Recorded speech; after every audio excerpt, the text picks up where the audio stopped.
Umwuga wo gukora amatelefone numwe mu myuga itunze abatari bake.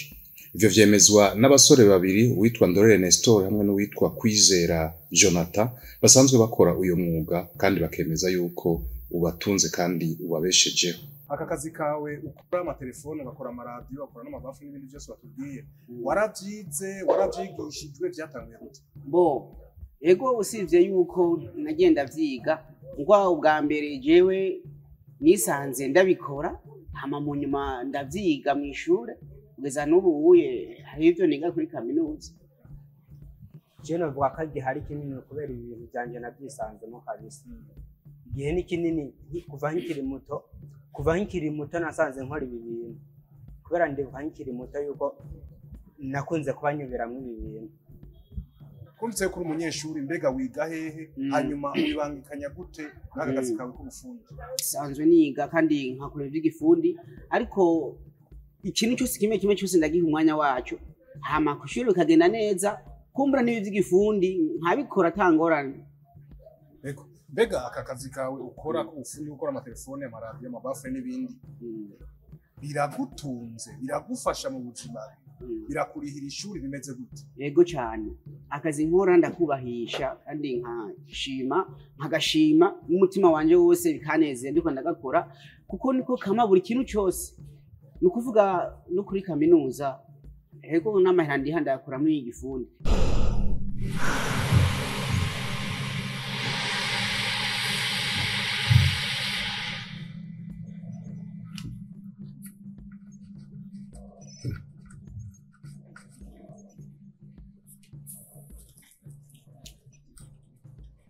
Tukiri ku by'ubufundi, abantu benshi baridogera abafundi, bakavuga ko abafundi muvyagwa n'umuvyeyi umwe mwese, abafundi mutubahiriza ibiringo mwahaye abantu, abafundi ibintu bitakarira iwanyu, bakabagiriza n'ubusuma.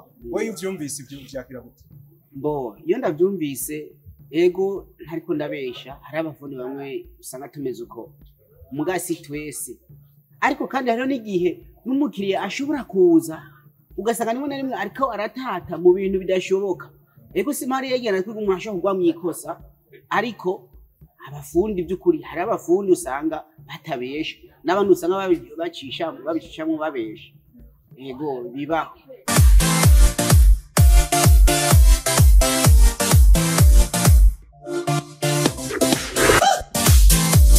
Mwebwe ngaha wowe bimeze gute? Urariha amakuru canke ukorera mu kinywa?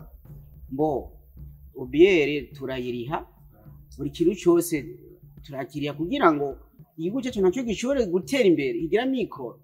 Ego hariho abantu batari bake babonye imyuga mwene y'imukora, benshi bayita ngo ni imyuga mito mito. Mbere hakiriho n'abayikengera bavuga ati je ujya mwuga, je sinonja gukora amaradiyo, je sinonja gukora amatelefone. Abantu badaha agaciro imyuga nk'iyi wanyu mukora, kandi mu gihe watubwiye ko batunze, nimba hari akajambo ufise wobabwira ko bakari? Ico noshobora kubabwira nk'impanuro, kumbure nk'abantu bamwe bataramenya aka kazi ico kavuze, ni ukuvuga muri iyi monde turimo n'ikiringo tugezemwo, bisaba umuntu aba ari umuntu aciye ubwenge mu buryo butandukanye, kuko urabona nk'ivyo byose ari ibintu vy'ama electronique, ibi bintu mu bisanzwe umaze kumenya kubikora, ni ukuvuga umaze kushobora kubikora, ibi bishobora gutuma kenshi na kenshi n'ahantu uba uri biraguhesha n'icubahiro mu gihe ubu uriko urabikora mu buryo bwiza cyane. Kandi urabona nk'ubu urabona nta muntu n'umwe udasanga afise nk'iradiyo nka telefone. Ni ukuvuga ibintu tumaze kuba ndabikora jewe, hama umukiriya akanzanira telefone nkamukorera, cyangwa kumbura n'iradiyo, ibyo mukiriya akaba ndayimukoreye biragenze neza, ni ukuvuga nawe nyine aranezerwa. Ugasanga natwe tuko turaronka amahera umuntu ashobora kwifashisha muri bimwe bimwe. Abo bantu mfatiye mwihige mba ndiko ndakora akazi kanje, ndabona yuko mu bisanzwe baba bariko bavuga ibyo batazi. Kubera ndi buki gihe umwuga, kubera nababwiye ko nawe utangwe kiri muto, ndibuka igihe kuvuga ati umwuga nze ndawutangure. Igihe kimwe ariko ndatembera mbona umufundi mugenzanje ariko arabikora ibintu nk'ibi. Kumbe rero nanje narabikora, sinibaze nanje ko vyovamo amahera nsanzwe ndabizi. Niho nabona rero mbona vraiment by'ukuri ariko araronka amafaranga menshi, cyo gihe ndahateraniye mbona n'amafaranga menshi. niho rero nanje byantangaza ndavuga ati kumbe ndabona ka kazi kanje sanzwe nanje nzi karavamo amafaranga umwuga umara ikintu kinini cyane kubera buri kintu cyose mba nkeneye ndakironka.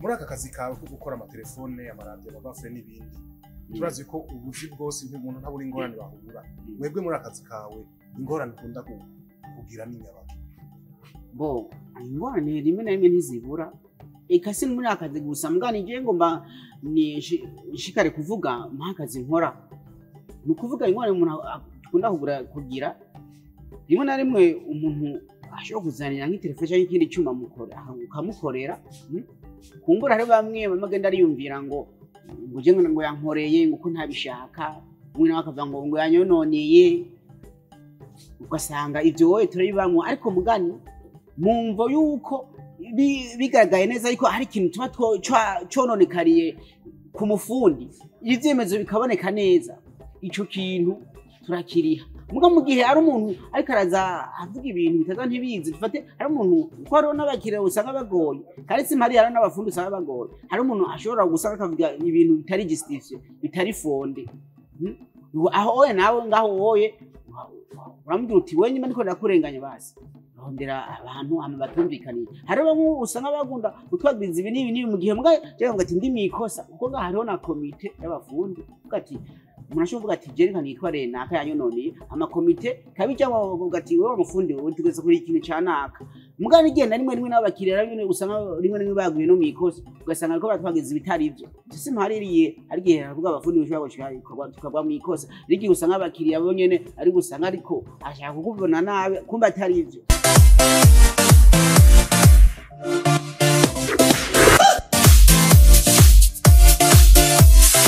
umusore urwaruka mu ngana ataco bashaka guhereza amaboko ure n'abari ku ishuri ntawe mwe agasanga ati ndarindiriye ko nzoronka diplome leta izompa akazi mbere leta yamenye ko atana akazi ifise itanga abo bubahanura bo ico no bahanura impanuro je no bahanura bakora amaboko mu muzi bakore kuko bwa mbere na mbere iterambere rihera ku umuntu nyene ubwiwe kuko iterambere ko bavuga ngo iterambere bo ribanza kuza ku mumwe wese agakora amakugira aho yigejeje uko burya n'igihugu kigimwe abantu bibinebye ntaho gitera kije musaba rero yuko buri muntu wese ko akora muri mu mpuzo harabusanga bakora imyuga itandukanye icyo kintu uri capable ushoye gukora ukagikora hama kugira ngo ushobore kuntu namikoro n'igihugu gitera imbere kuko n'ibintu bigiye biratera imbere hategeza ko abantu babakozi bakora nyine bakunda akazi kuko kazi do travail anobli l'homme